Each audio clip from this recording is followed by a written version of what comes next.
The 10 most indestructible SUVs from the 1990s that refuse to die. Ever notice how your neighbor's 25-year-old SUV still runs better than some brand new crossovers? Back in the 1990s, automakers built machines that laughed at the concept of planned obsolescence. These weren't just vehicles, they were statements. Iron-willed beasts that could survive apocalyptic neglect and still fire up every Monday morning. Today, we're revealing the top 10 SUVs from the 90s that absolutely refuse to die. Trust us, some of these will shock you.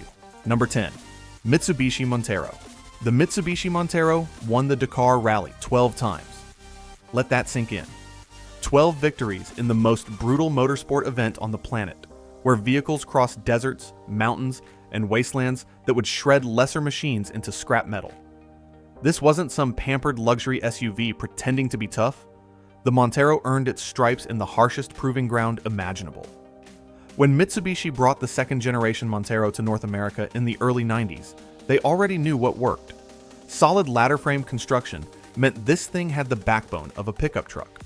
The suspension was designed to absorb punishment that would break a modern crossover in half. And the drivetrain? Well, that's where things got interesting. Mitsubishi's Super Select 4-wheel drive system wasn't some electronic gimmick that failed when you actually needed it. This was mechanical brilliance you could trust when the pavement disappeared. Under the hood sat a 3.0-liter V6 that made modest power, but massive reliability. Later models got a 3.5-liter version that added more muscle without sacrificing durability. These engines were simple by design. No complicated variable valve timing. No fragile turbochargers to grenade at 80,000 miles. Just honest displacement and engineering that prioritized longevity over bragging rights at stoplights. Owners routinely saw these motors sail past 200,000 miles, and many pushed well beyond 300,000 with nothing more than oil changes and basic upkeep. Inside, the Montero offered something competitors struggled to match. Real space. 3 rows of actual seating that adults could use without performing yoga moves. Number 9. Land Rover Defender. Picture this. You're in a remote corner of the planet where the nearest paved road is 3 days away, and the local mechanics have never seen a diagnostic computer. What vehicle are you driving? If you answered Land Rover Defender, you'd be joining the UN, aid organizations, and adventurers who've trusted this British icon for decades. The 90s Defender was agricultural in the best possible way. This wasn't refined. It was purposeful. The body panels were bolted on, not welded, which meant you could literally repair battle damage with basic hand tools. Dent a fender on a boulder, unbolt it, hammer it straight, bolt it back on. Try that with your modern Unibody crossover and see how that works out. Power came from a range of engines, but the real heroes were the diesels. The 300T Di, introduced in the early 90s, became legendary for its near indestructibility. This was a turbocharged diesel that didn't require a PhD to maintain. No common rail injection complexity. No DPF filters to clog and fail. Just mechanical simplicity that could run on fuel that barely qualified as diesel. Stories abound of Defenders with 500,000 miles still soldiering on, their engines barely broken in. Inside, calling it Spartan would be generous. The Defender's cabin had all the luxury of a garden shed, hard plastics everywhere, seats that felt like lawn furniture, a heater that worked when it felt like it. But you know what? None of that mattered when you were crossing a desert or fording a river. The Defender wasn't designed for comfort. It was designed to get you there and back, regardless of what there looked like. The solid axles front and rear meant incredible articulation off-road, while other SUVs would lift wheels and spin helplessly. Number 8.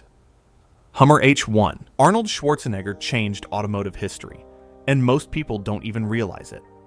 In 1992, after seeing military Humvees during the filming of a movie, Arnold convinced AM General to build a civilian version. The result was the Hummer H1, an SUV so absurdly capable that it made every other off-roader look like a golf cart. This wasn't just inspired by military hardware. It was military hardware with carpet and air conditioning. The H1 rode on the same platform as the military HMMWV, which meant it inherited capabilities that bordered on science fiction. Could you ford 30 inches of water? Absolutely. Could you climb a 60% grade? No problem. Could you tilt 40 degrees to the side without rolling over? The H1 laughed at physics. Under that massive hood sat a 6.5-liter Detroit diesel V8. Was it fast? Not even remotely. This thing needed a calendar to measure 0 to 60 times. But speed was never the point. This engine produced massive torque and could run forever on minimal maintenance. The military designed it to survive combat conditions, which made civilian use look like retirement. The transmission was a 4-speed automatic that seemed crude by 90s standards. But crude meant fewer parts to break. The full-time 4-wheel drive system sent power through a central torsion differential, giving the H1 traction that seemed supernatural. And with a ground clearance of 16 inches, you could drive over obstacles that would total other vehicles. But here's where reality crashed the party.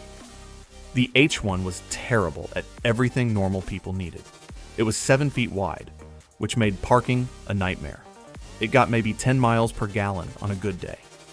The interior had all the refinement of a cargo van. Parts were expensive because, well, they were military spec. And the ride quality on pavement felt like you were driving a brick through a rock quarry. Number 7. Lexus LX 450. What happens when you take a Toyota Land Cruiser, wrap it in luxury, and charge twice the price? The Lexus LX 450. And shockingly, it actually worked. Launched in 1996, the LX 450 was shameless badge engineering. But unlike most cynical rebadges, this one delivered on its promise. Under that Lexus grille sat the legendary Toyota Land Cruiser 80 series. Same bulletproof frame, same indestructible mechanicals, same off-road prowess that had made the Land Cruiser a global icon. But Lexus didn't just slap new badges on and call it a day. They elevated the interior to levels the utilitarian Land Cruiser never dreamed of. The seats got real leather, not vinyl that cracked in sunlight. The dashboard featured wood trim that looked expensive because it was. Sound deadening insulation made the cabin whisper quiet at highway speeds. And the stereo system was actually pleasant to listen to, a stark contrast to the tin can acoustics of base model Land Cruisers. But the real genius was under the hood. The 1FZ-FE 4.5-liter inline-6 was Toyota engineering at its absolute finest. This engine made 212 horsepower, which doesn't sound impressive until you realize it was designed to do that for 400,000 miles without major repairs.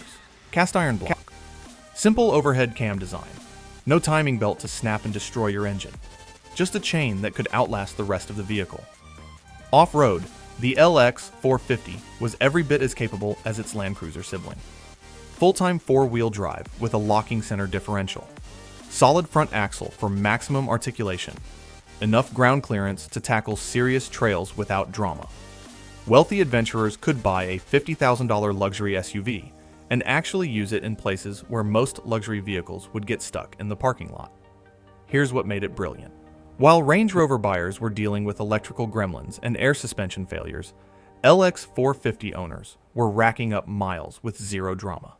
The Lexus cost more up front, but over a decade of ownership, it proved vastly cheaper to maintain.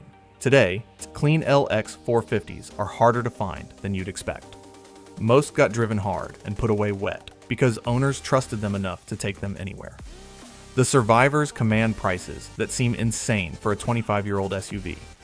But talk to anyone who owns one, and they'll tell you it's worth every penny. Number 6. Ford Expedition.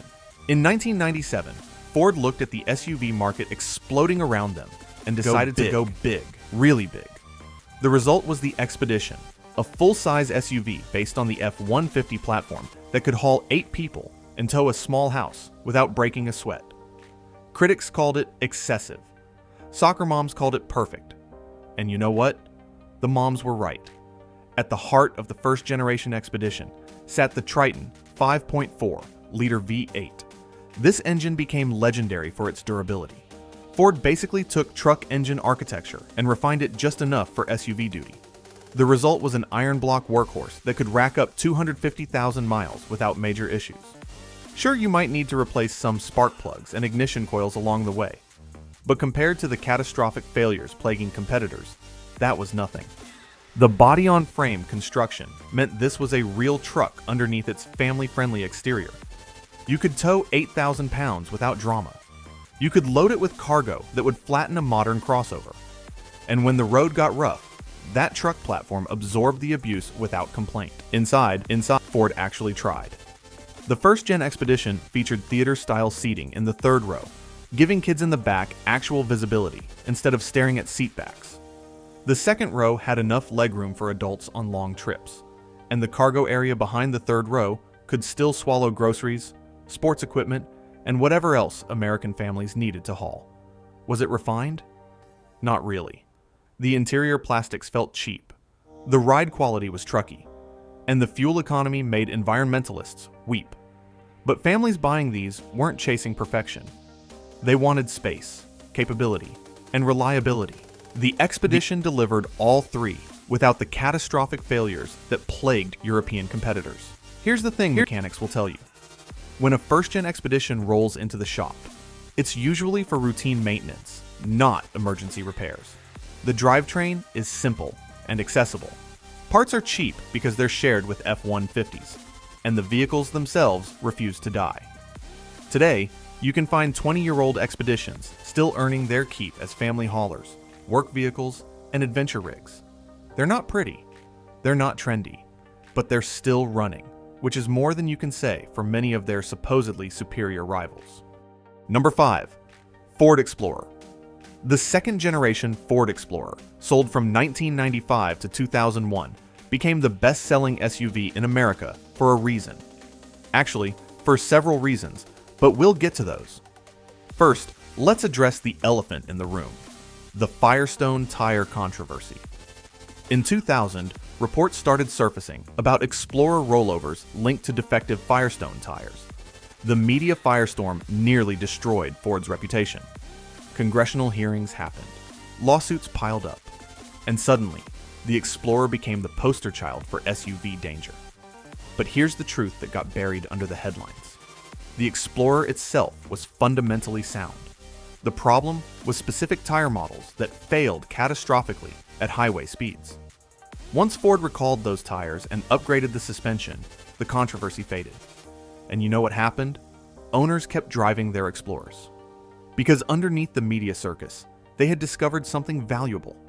A genuinely capable, reliable SUV that could handle daily family duty and weekend adventures without drama.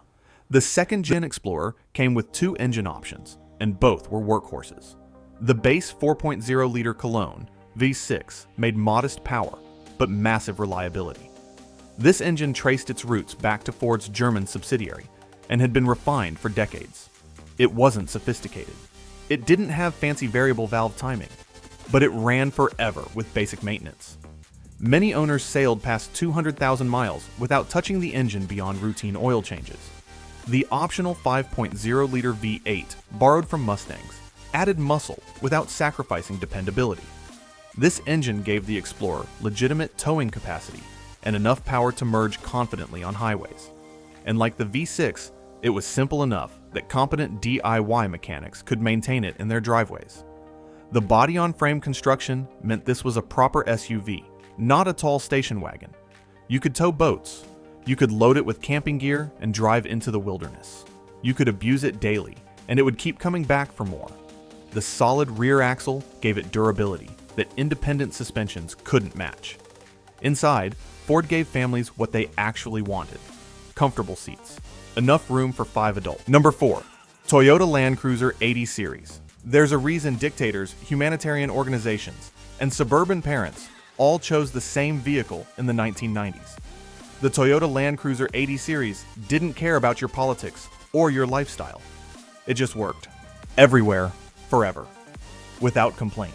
Sold from 1990 to 1997, the 80 Series represented Toyota's evolution from pure utility to refined capability. Earlier, Land Cruisers had been agricultural beasts that prioritized function over comfort.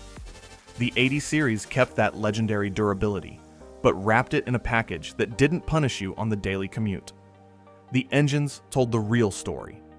In North America, buyers got the 1FZ-FE 4.5-liter inline-6. This engine made 212 horsepower, which sounds pathetic today, but was never about peak power. This was about longevity. Cast iron block, overhead cam design, timing chain instead of a belt, and build quality that bordered on obsessive. These engines routinely hit 300,000 miles. Many pushed past 400,000. Some documented examples crossed 500,000 miles without major internal work. But the real legends were the diesel options sold outside North America. The 1HZ naturally aspirated diesel became famous for its near immortality. Slow? Absolutely. This thing needed geological timescales to reach highway speeds, but it could run on fuel that barely qualified as diesel. It laughed at neglect. Number 3. Jeep Cherokee XJ. The Jeep Cherokee XJ shouldn't have worked. On paper, building a unibody SUV seemed like a recipe for disaster. Traditional body-on-frame construction had dominated the SUV market for good reason. Separating the body from the frame meant each could be engineered for its specific purpose. Unibody meant everything had to work together, and if it didn't, the whole vehicle would flex itself to death. But Jeep's engineers pulled off something remarkable. The XJ's unibody design was actually stiffer than many body-on-frame competitors. By integrating the structure cleverly, they created an SUV that was lighter, more efficient, and surprisingly durable. And when it launched in 1984, it basically invented the compact SUV segment. By the 1990s, the XJ had been refined into something close to perfection. The boxy styling hadn't changed much because it didn't need to.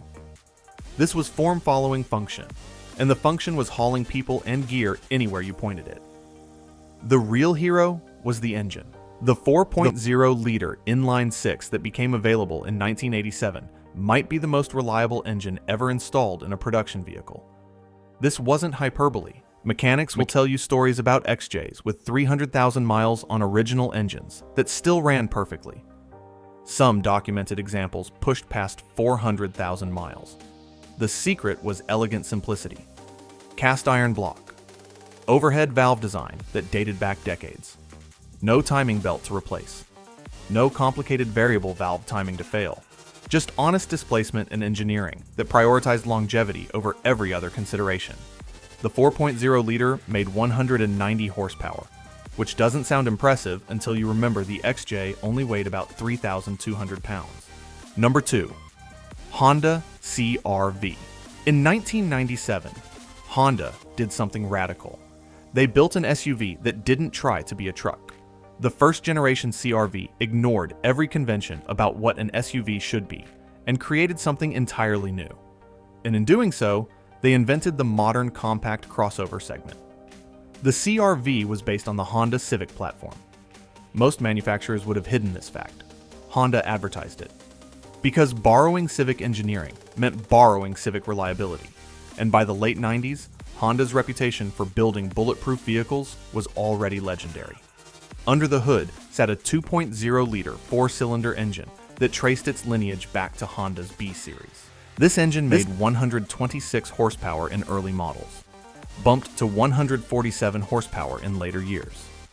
Those numbers seem tiny today, but the CR-V only weighed about 3,000 pounds. That gave it adequate acceleration, and more importantly, genuinely good fuel economy. While full-size SUVs were guzzling fuel at 12 miles per gallon, the CR-V delivered close to 25 miles per gallon in real-world driving. But fuel economy wasn't the revolution. The CR-V introduced something called real-time 4WD. Unlike traditional four-wheel drive systems that required driver input, the CR-V's system automatically sent power to the rear wheels when front-wheel slip was detected. It wasn't designed for rock crawling or deep mud, but for snow, rain, and light trails, it worked brilliantly, and it never required maintenance beyond occasional fluid changes. The interior was pure Honda brilliance. Number 1. Toyota 4Runner. The third-generation Toyota 4Runner, sold from 1996 to 2002, represents the pinnacle of 1990s SUV engineering.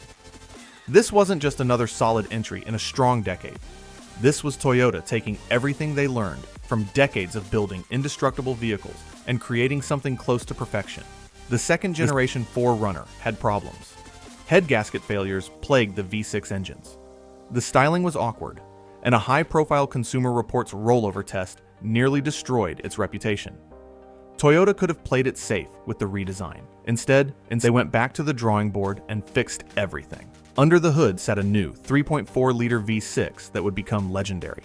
This engine made 183 horsepower initially, bumped to 190 horsepower in later years. Not impressive numbers, but peak power was never the point. This engine was built for longevity. Toyota designed it with such conservative stress levels that reaching 300,000 miles was normal, not exceptional. Many owners reported 350,000 miles with nothing beyond routine maintenance. Some documented examples crossed 400,000 miles on original engines and transmissions. The secret was typical Toyota over-engineering. Simple overhead cam design, timing belt instead of a chain, which required replacement, but was easy and affordable. No complicated variable valve timing to fail. No turbochargers to grenade, just honest displacement and build quality that reflected Toyota's obsession with reliability. The chassis was equally impressive.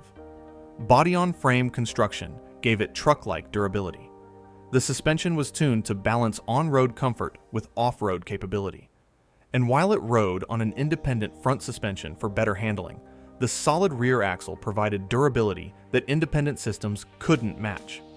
Off-road, the third-gen 4Runner was genuinely capable. Third-gen 4Runners command prices that seem absurd for vehicles over 20 years old. But talk to owners, and they'll tell you it's worth every penny.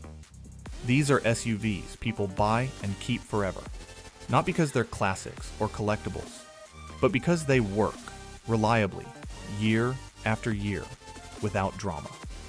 The third-gen 4Runner represents the last of a dying breed.